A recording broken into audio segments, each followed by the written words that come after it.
Olá, tudo bem? Sou Fabrício Lene, professor do curso 360, advogado, professor também na graduação em Direito e estou aqui para dar algumas dicas a respeito do exame da OAB, justamente Direito do Trabalho e Direito Processual do Trabalho, as duas matérias no qual eu leciono no curso. Nesse vídeo especificamente, a gente vai falar sobre Direito do Trabalho. E queria falar rapidamente, até para não ficar virar uma aula, mas passar essas dicas. Primeira coisa, gente, fundamental o candidato ter certeza absoluta do que foi mudado na reforma trabalhista. A reforma trabalhista é, vamos dizer assim, essencial. Tá? Nos últimos exames, desde a reforma, está sendo um tema assim, absoluto, tanto em direito do trabalho como em processo de trabalho. Então, a primeira dica, estude a reforma. Dê uma atenção especial à reforma. E a segunda dica, estude as súmulas. Estude as súmulas do Tribunal Superior do Trabalho. Por quê? Porque toda questão que fala conforme entendimento consolidado do Tribunal Superior do Trabalho, ela está se referindo a ou provavelmente uma súmula ou uma orientação jurisprudencial. Ok? Mas, só se resumir a isso? Não, você vai ter que ter um conhecimento geral, né, dos temas de direito do trabalho, de processo de trabalho, claro, mas geralmente essas duas dicas são essenciais. Para comprovar isso que eu estou falando, eu peguei simplesmente nessa aula, nesse vídeo que eu elaborei, peguei os temas de direito do trabalho, ficam as questões de processo do trabalho para um próximo vídeo, mas eu peguei nesse vídeo 8 questões de direito do trabalho dos últimos 2 exames do OAB, para demonstrar justamente isso, a importância do aluno estudar a reforma, fazer uma interpretação da questão pontualmente, analisar com calma e também ter um conhecimento prévio das súmulas do Tribunal Superior do Trabalho. Ok? Então, vou começar aqui compartilhando um material que eu separei, que se trata justamente de questões dos últimos 2 concursos, 2 exames da OAB. Ok? Um minutinho, vou compartilhar. Opa. Vamos lá. Aqui eu até já tinha riscado aqui, mas já aproveito esse risco. Olha só. Renato é empregado doméstico que atua como caseiro do sítio de lazer de seu empregador. Contudo, a CTPS de Renato foi assinada como sendo... Deixa eu pegar aqui que a tela do Zoom fica bem na frente. Pronto, aqui fica melhor. Ó, operador de máquina da empresa de titularidade do seu empregador. Renato tem receio de que no futuro não possa comprovar experiência na função de empregado doméstico e por isso intenciona ajuizar reclamação trabalhista para regularizar a situação. Considerando a situação narrada no entendimento consolidado do TST, gente, vamos lá, vou rabiscar mais aqui. Quando a questão vem usar esse termo, ela está se referindo a uma súmula. Ponto. Aí você fala, professor, não estudei a súmula, estou sentado lá no dia da prova, o que eu faço? Se você estudou, é a súmula 12 do Tribunal Superior do Trabalho, que diz que a anotação na carteira de trabalho gera apenas uma presunção relativa. Está lá na súmula 12. Mas vamos lá, isso que é importante o aluno entender, ter tranquilidade e um raciocínio lógico para fazer essa interpretação. Quer ver? Vamos lá. O problema te dá a seguinte situação. É um empregado doméstico, mas que na carteira dele, por comodidade do patrão, ele acabou sendo anotado aí como função de operador de máquinas da empresa de titularidade do seu empregador. Isso acontece muito, tá, gente? Não vou mentir para vocês. Isso acontece muito na prática. Pois bem, ele pode entrar com uma ação para pedir essa retificação da sua carteira de trabalho? Pode. Por quê? Primeiro, súmula 12, quem estudou súmula 12 já resolveria aqui, já não teria nenhuma dúvida. Mas mesmo assim, não sei, não estudei, tal, achei que não era importante.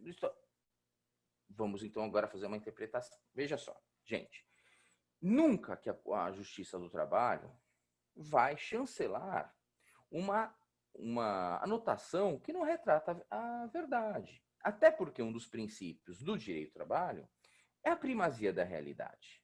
Concordam? Então, na verdade, o juiz vai conhecer desse pleito e vai mandar retificar a carteira, até porque há uma presunção relativa da carteira, não uma presunção absoluta. Veja, a B, alternativa B, dizendo que somente o salário poderia ser objeto de demanda judicial para se comprovar que o empregado recebia valor superior ao anotado, sendo que a alteração da função não é prevista. Não, como assim? O Poder Judiciário vai chancelar que seja mantida uma anotação na carteira do trabalhador, sabendo que essa anotação não retrata a verdade? Veja, é um raciocínio tranquilo para você fazer. Falar, não tem cabimento isso. Na C, por exemplo, fala até não, ele vai poder conferir, mas vai fazer modulação de efeito com retificação na data da sentença. Não, mas peraí, desde a admissão ele foi empregado doméstico? Foi. Então é desde a admissão, né? Não existe essa modulação de efeitos aqui, né? Que acha que vai ser uma decisão do TST, do STF, que vai falar, não, vamos modular efeitos? Não, não tem como. E Renato não terá sucesso na sua reclamação trabalhista, porque a anotação feita na carteira profissional tem presunção absoluta. Não. Não com base na súmula e não por um raciocínio lógico-jurídico. Né? Não tem como o Poder Judiciário reconhecer, convalidar uma anotação que não retrata a realidade. Concordam comigo? Eu acho que esse aí está tranquilo, né? Vamos para a próxima questão. 2. Gervásio é empregada da lanchonete Pará desde fevereiro de 2018, exercendo a função de atendente e recebendo o valor correspondente a um salário mínimo por mês. Acerca da cláusula compromissória de arbitragem, aí você fala, Jesus, o que está acontecendo? Calma. É reforma trabalhista. Aqui, questão 2, ela mostra a importância do candidato em estudar a reforma trabalhista. Simples assim. Por quê? Até então não cabia reforma, antes da reforma trabalhista, não cabia cláusula de arbitragem em contrato de trabalho. Mas aí veio a reforma trabalhista e falou, é possível. Mas calma, temos detalhes. Então veja, para o aluno já tem que deixar bem nítido. O candidato tem que saber a reforma trabalhista. Por quê? Porque senão ele vai se confundir. Mas aqui tem uma pegadinha. Pegadinha não. Tem aqui um detalhe que o aluno tem que ficar esperto. Pretende ser um contrato de trabalho e quanto que ela ganha? Um salário mínimo por mês. Aí você fala, e aí, professor, como que é? É tranquilo. Na verdade, eu até coloquei aqui, o artigo 507A, que permite a cláusula compromissória de arbitramento, tá? Expressamente. E quando que pode? Para todo mundo, inclusive para a senhora Gervásia, que recebe um salário mínimo? Não. Pode sim se criar colocar essa cláusula compromissória de arbitragem no contrato de trabalho que verse cuja remuneração seja superior a 2 vezes o limite, né, o teto máximo para os benefícios do regime da Previdência, ou seja, o teto da Previdência. Ele tem que receber 2 vezes mais. Nesse contrato que estabelecer uma remuneração 2 vezes superior a 2 vezes o teto do INSS, nesse contrato, somente nesse, atendendo essa condição, pode ser estabelecida uma cláusula de arbitragem. Ok? Agora, qual é o problema aqui? Dona Gervásia ganha apenas um salário mínimo.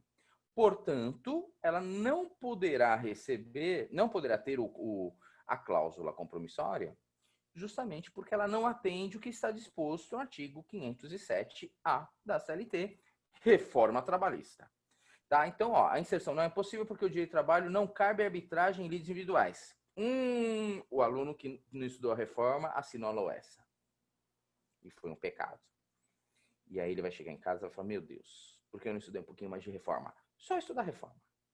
B. A cláusula compromissória de arbitragem não poderá ser inserida no contrato citado, em razão do salário recebido pela empregada. Essa aqui, gente, não tenha dúvida. Tá? Nós temos hoje permissão para fixar uma cláusula de compromissária de arbitragem, mas desde que o salário seja 2 vezes o teto do INSS. Ok? A C, ela coloca, não há mais inserção de cláusula compromissória de arbitragem de contrato de trabalho, inclusive de Gervásia. Gervásia não pode, em razão do salário. A cláusula de arbitragem pode ser inserida em todos os contratos de trabalho, sendo admitida na forma expressa ou tácita. Não, né, gente? Essa D é absurda, né? Ia ser uma coisa absurda. Veja que até o legislador, na reforma trabalhista, que buscou trazer uma modernização do direito do trabalho, mesmo assim ele preservou o quê? Aquele que ganha menos de 2 vezes o teto. Ele falou, não, nesse caso não vai ter arbitragem. Tudo bem? Então, vamos para a próxima. Próxima questão. Um minutinho. 3. Deixa eu pegar aqui só. Porque Edmilson é vigia. Ah, essa aqui eu adorei. Essa aqui eu adorei. Por que eu adorei? Porque eu falo isso na graduação todo semestre. E eu uso esse exemplo. Olha, por muito pouco, eu falei, não é possível. Alguém que está elaborando o exame da OAB está assistindo minhas aulas. Veja, Edmilson é vigia noturno com um condomínio residencial de apartamentos. Veja, Edmilson é um vigia noturno em um condomínio. Presume-se que ele é funcionário do condomínio. Tudo bem? Pois bem, Paulo é vigilante armado de uma agência bancária. Ok? Então, ele é um vigilante armado de uma agência bancária. Letícia é motorista de entregas de uma empresa de logística. Então, nós temos 3 situações. Pelo cabeçalho, você já entende que é uma questão que vai versar facilmente sobre periculosidade. Por quê? Porque justamente são temas da periculosidade. Lembrando, e aqui vem a parte do professor que aproveita a qualquer momento para ensinar direito material. Mas olha só, nós temos a insalubridade, que são justamente o dano à saúde do trabalhador, que pode ser químico, físico, né? Aí a gente entra ruído, calor, frio, umidade, exemplos apenas. E temos a periculosidade, que aí já é diferente. Não é um risco à saúde, e sim um risco à vida. Enquanto a insalubridade tutela a saúde, o adicional de insalubridade busca tutelar a saúde do trabalhador, a periculosidade, a tutela é a vida. Um único evento pode simplesmente acabar com a vida do empregado. Então, é periculosidade. Tudo bem? Os dois estão previstos na nossa CLT, são regulamentados por normas regulamentadoras do Ministério do Trabalho, na ocasião, o Ministério do Trabalho, atual Secretaria do Trabalho. E, olha só que interessante, avalie os 3 casos apresentados, observadas as regras da CLT, assinale a alternativa correta. Veja, ele já te dá a dica, CLT. Então, você vai ter que fazer uma análise da CLT. Paulo e Letícia exercem atividade perigosa e fazem jus ao adicional de periculosidade. A atividade de Edmilson não é considerada perigosa e, por isso, ele não deve receber o adicional. E aí, gente? É muito tranquilo. Edmilson, ele trabalha num condomínio. É um vigia. Mesmo que a gente não presume que ele seja funcionário do condomínio, ainda que ele seja uma terceirizada, ele é vigia. Ele não faz parte de uma empresa de segurança e, ainda que o fizesse, ele exerce a função de vigia e não de vigilante, no qual esse cargo, sim, é fiscalizado pela Polícia Federal, tem uma série de instruções normativas, tal, que aí, nesse caso, configuraria periculosidade. Então, olha só, Edmilson, sendo um vigia noturno, ele não vai ter direito à periculosidade. Por quê? Porque na CLT, e aí eu busco a fonte, na CLT 193, ele coloca o seguinte, ó,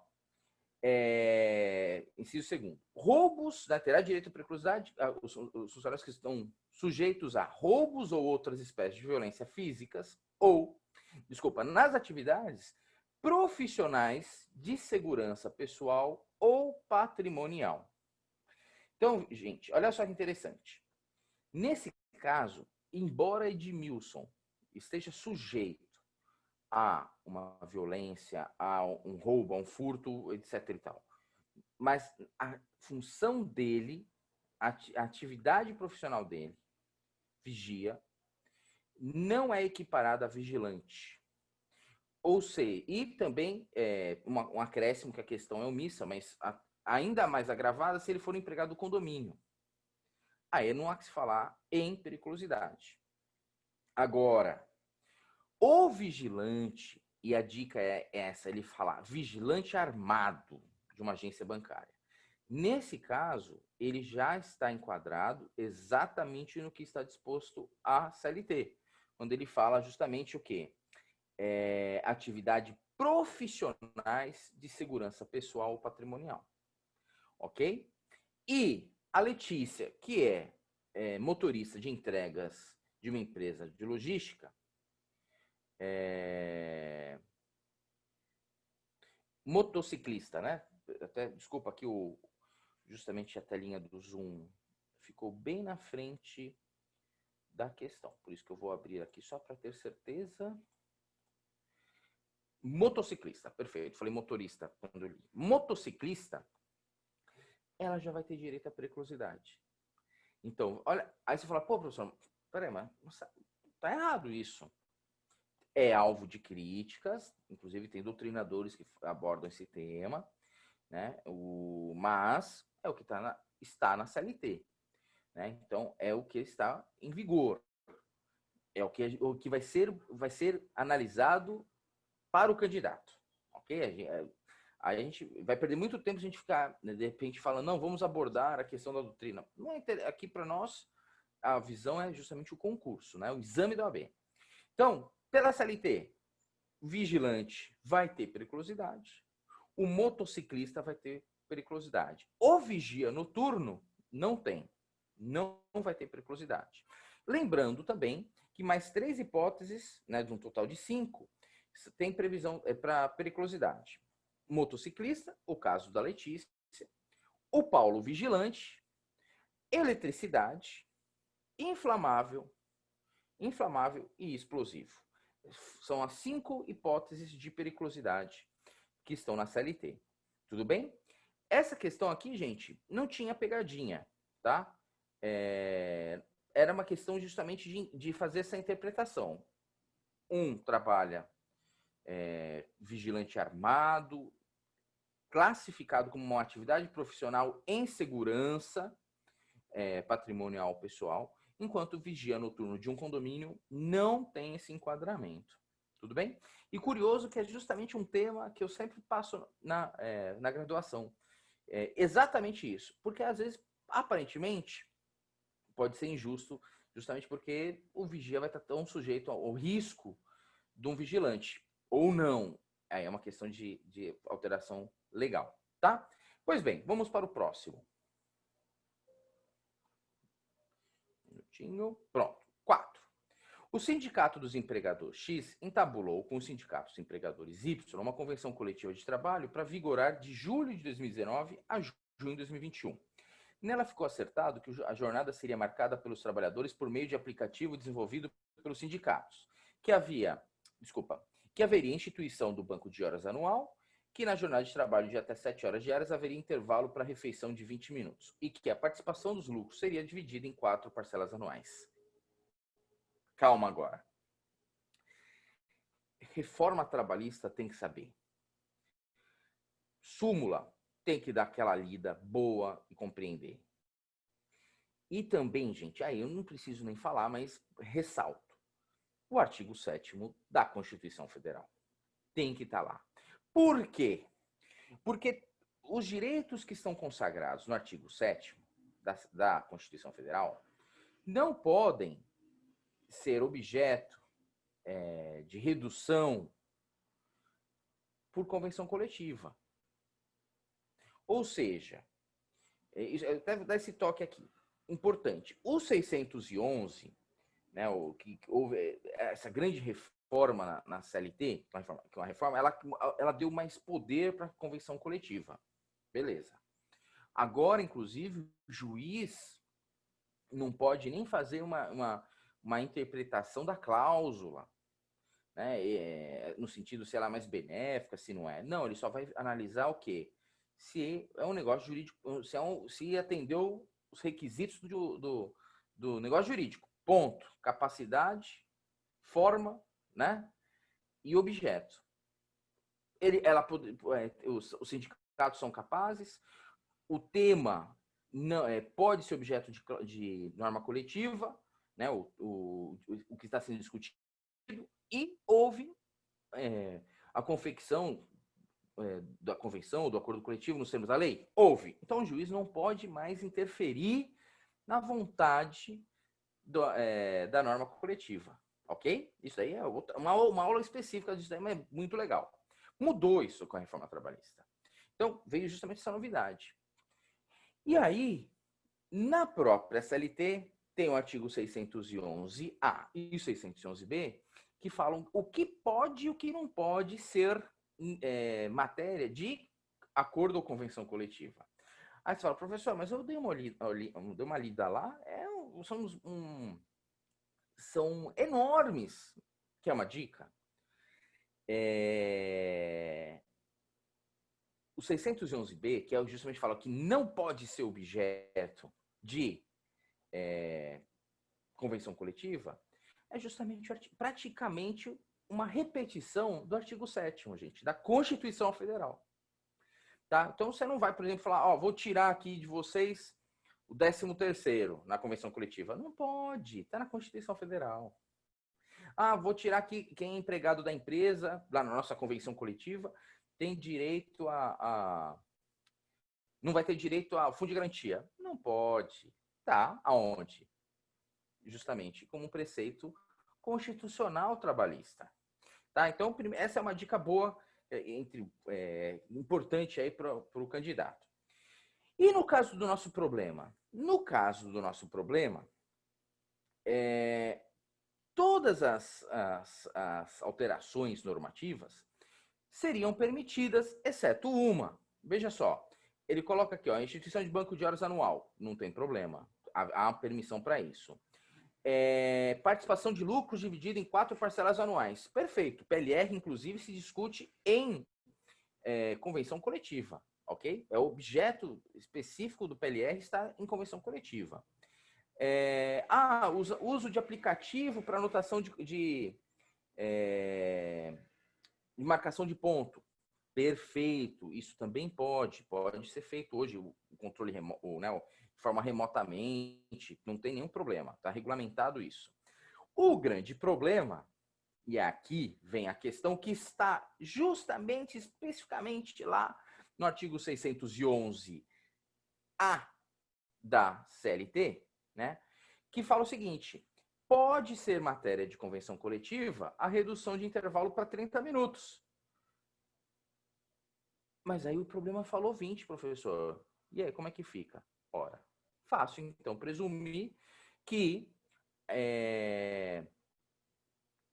não poderia o sindicato estabelecer essa cláusula que reduziu o intervalo intra-jornada para 20 minutos. Conclusão, alternativa B, É nula a fixação de pausa alimentar inferior a 30 minutos para jornada superior a 6 horas, mesmo que por norma coletiva.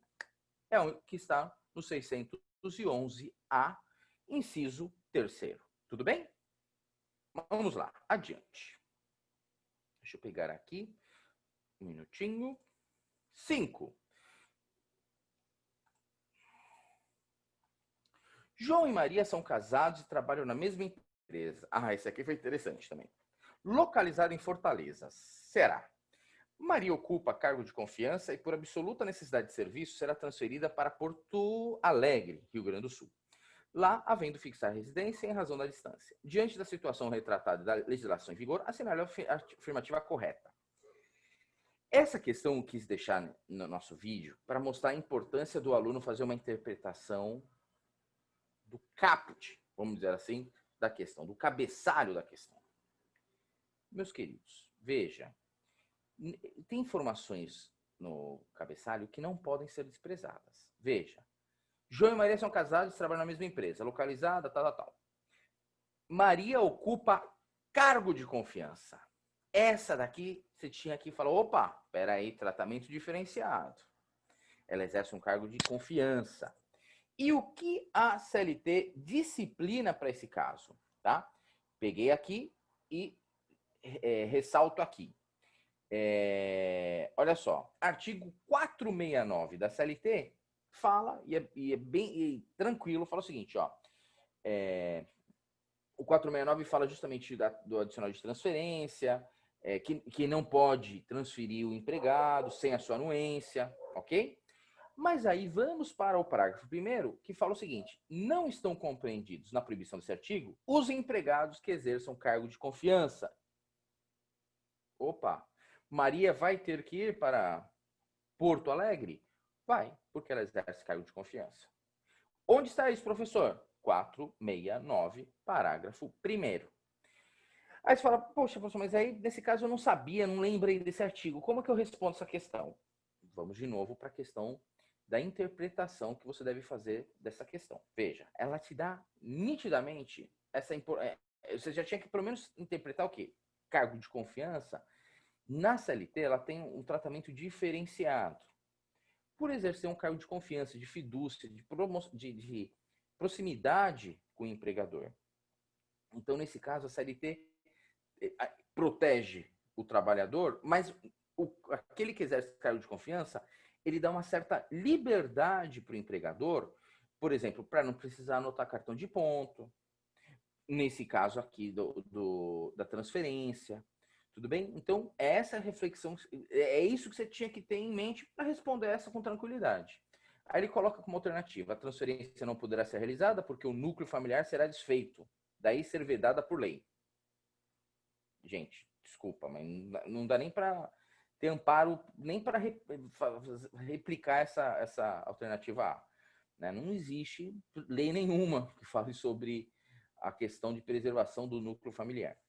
Transferência pode ser realizada, mas como o casal ficará separado, isso deverá durar no máximo 1 ano. Também não tem menor previsão. João terá direito para a CLT a ser transferido para o mesmo local da esposa e com isso manter a família unida. Juro para vocês que eu estou tentando até achar aqui uma jurisprudência. Não tem. Alternativa D. Não há óbice para transferência que poderá ser realizada sem que haja obrigação de a empresa transferir João. Por quê? Maria exerce um cargo de confiança e então ela não vai precisar sequer anuir. Tudo bem? Próximo. Um minutinho. Próximo. 6. Na nossa questão. Uma indústria de calçados que se dedica à exportação possui 75 empregados. No último ano, Davi foi aposentado. Ah, essa aqui eu adorei. Davi, aí você fala, professor, mas você fica feliz com essa? Não, porque é uma questão muito legal para a gente poder fazer esse estudo. Ó. Davi foi aposentado por invalidez. Aí você fala, professor, mas essa aqui complicou. Não, olha só. Heitor pediu demissão. Lorenzo foi dispensado por justa causa. E Laura rompeu o contrato de acordo por acordo com o empregador, aproveitando a reforma trabalhista. De novo, candidato que não estudou a reforma vai dançar. Veja, Davi, aposentado. Aí ele pergunta aqui, de acordo com o nome de regência, norma, ou seja, opa, CLT, opa, lei do fundo de garantia, opa, né? A gente vai tentando se situar. Assinar a opção que indique, em razão dos eventos relatados, quem tem direito ao saque do FGTS. Vamos lá, por exclusão. Heitor pediu demissão. Já era, não tem fundo de garantia. Não pode sacar, por hora. Lorenzo foi dispensado por justa causa. Não pode, não se pode. E Laura? Laura pode. Por quê? Mútuo acordo. Está previsto na reforma trabalhista a possibilidade de empregado e empregador por extinguir o contrato de trabalho. Nesse caso, ela recebe 80% do valor já depositado no fundo de garantia e o empregador, por sua vez, em vez de ser penalizado com a multa de 40%, ele vai só recolher 20%, ok? No frigir dos ovos, ela vai receber 100%. 80% que estava depositado, 20% da multa e 20% que vai ficar lá retido. Tudo bem? Pois bem, a questão fundamental aqui para acertar essa questão era a questão de Davi. Gente, a aposentadoria por invalidez não extingue o contrato de trabalho. Isso é pacífico, bem tranquilo, numa boa. E aí você fala, professor, mas se não extinguiu o contrato de trabalho, por que então ele vai poder levantar o fundo de garantia? Porque pode, está na lei do fundo de garantia. É uma das poucas exceções para levantamento do fundo de garantia, ainda que o contrato esteja suspenso, ok? Nesse caso, ele vai, aposentado por invalidez, ele vai poder levantar o fundo de garantia, ok? Onde está isso, professor? Pego a referência apenas a título de curiosidade, artigo 20 da lei do FGTS, que fala que a extinção do contrato de trabalho, inciso 3º, aí coloca lá, aposentadoria concedida pela Previdência Social, e nesse caso, a invalidez, embora suspenda o contrato, porque ele pode retornar, caso ele faça uma nova perícia, tal, tem a qualidade de aposentadoria. Portanto, como a lei fala, estar aposentado pela Previdência dá o direito de exerguir o FGTS, então, nesse caso, o aposentado por invalidez, ainda que tenha uma certa natureza provisória, que ele pode ser passar por uma perícia e constatar que ele está apto ao trabalho e ser cancelado, ele tem direito ao fundo. Tudo bem? Resposta, então, nesse caso, nós vamos ter como alternativa A, Davi e Laura. Vejam, gente, é questão de fazer com calma essa solução aqui, né? Achar e aí trabalhando essas questões, né? Cada ponto.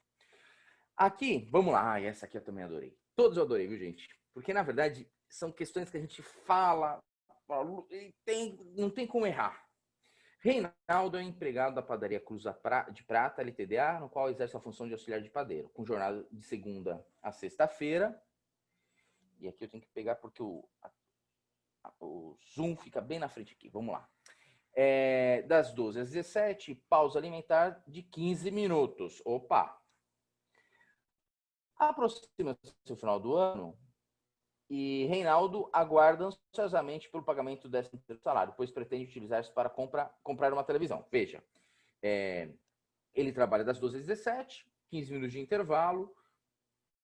Até poderia pensar, alguma questão de hora extra. Não, está a questão do 13º. 13º. A respeito do 13º salário, assinar a alternativa correta. 13º. Aqui pegou o aluno que não estudou. Que viu alguma coisa na internet e falou, parece que saiu alguma coisa disso aqui. A alternativa foi feita para isso, para pegar o candidato que não se empenhou na reforma trabalhista. Ela coloca assim, com a reforma da CLT, a gratificação natalina poderá ser paga em até 3 vezes, desde que haja concordância do empregado.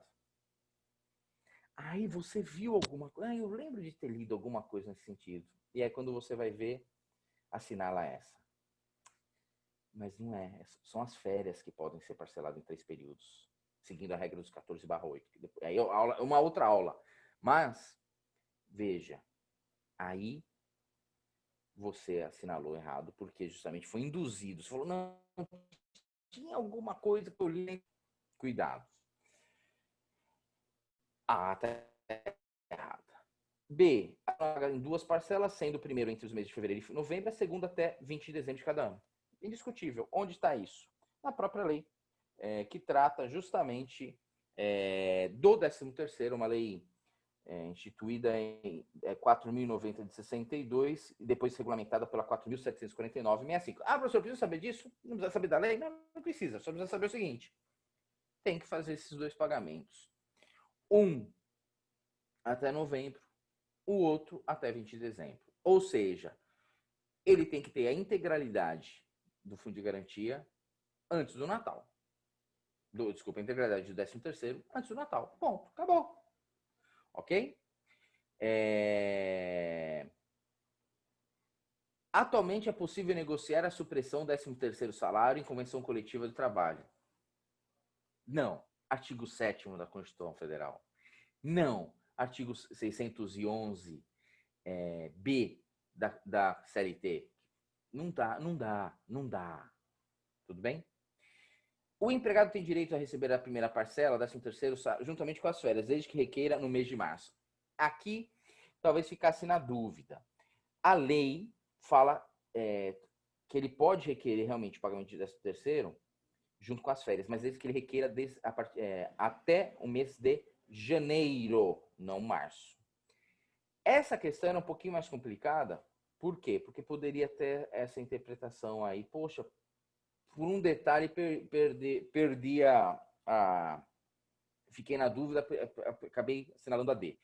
Mas é B, bem tranquila, não teria essa questão aí, não seria um problema, só se a pessoa confundisse aqui o mês de março com janeiro, tá? Vamos para a última? 8. Em uma grande empresa que atua em prestação de serviço de telemarketing, possuídos em 50 funcionários, deixa eu pegar aqui o texto completo, trabalham empregadas listadas a seguir. Vamos lá. Eu gosto de problemas assim porque a gente pode ir falando de caso a caso. Então, a Aline foi contratada a título de experiência e um pouco antes do término do seu contrato engravidou. Opa! Aí eu já vou passar para a resposta, depois a gente volta para cá. Vamos lá, ó. Vamos lá. Súmula 244. Na verdade, gente, não importa se é um contrato de experiência, isso daqui já é uma súmula até relativamente antiga. Não importa se é contrato de experiência. Se ela engravidar, no contrato de experiência, na vigência do contrato de experiência, ela tem direito à estabilidade. Onde está isso? No inciso 3º da referida súmula. Deixa eu pegar aqui, destacar aqui, ó. Pronto, ó. Ok? Mesmo na hipótese de admissão mediante contrato tempo determinado. Então, Aline tem estabilidade. Vamos voltar lá para a questão. Larissa, que foi indicada pelo empregador para compor a CIPA da empresa, ela tem direito à estabilidade? Vamos lá. Não. Já respondo aqui, porque ela foi indicada pelo empregador. E o ADCT, artigo 10, inciso... Cadê? Pulei. Aqui. Cadê? Artigo 10. Ele coloca aqui, ó. Espera aí.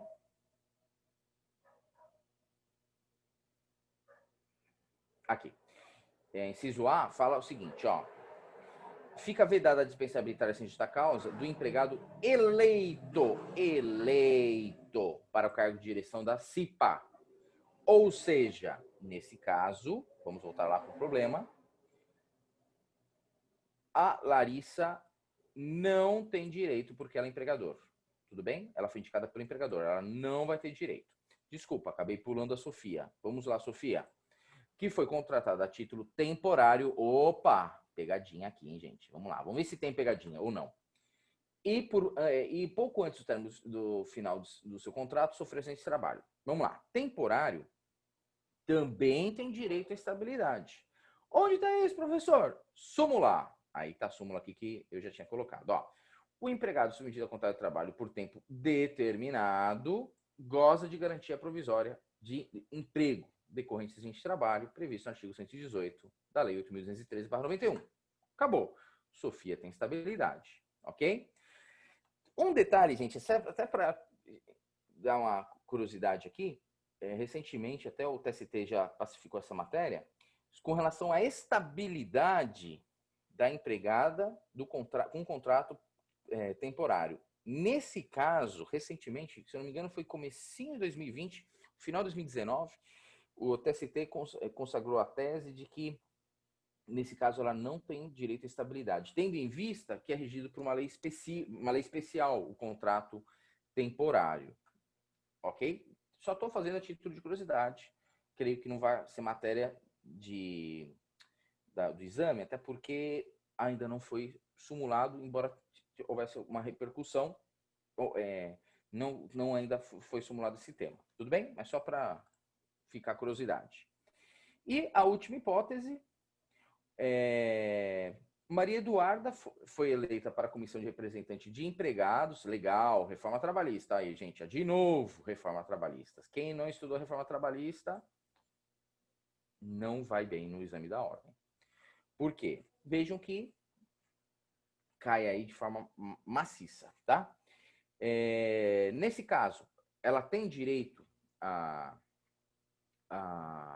estabilidade. Veja, a questão está me perguntando, ó, diante de normas vigentes, olha só que interessante, e entendimento consolidado TST, súmula, né? Assinale a opção que indica as empregadas que terão garantia de emprego. Nesse caso, Maria Eduarda, já coloquei a resposta aqui, ela vai entrar no artigo novo da Reforma Trabalhista, 510-D.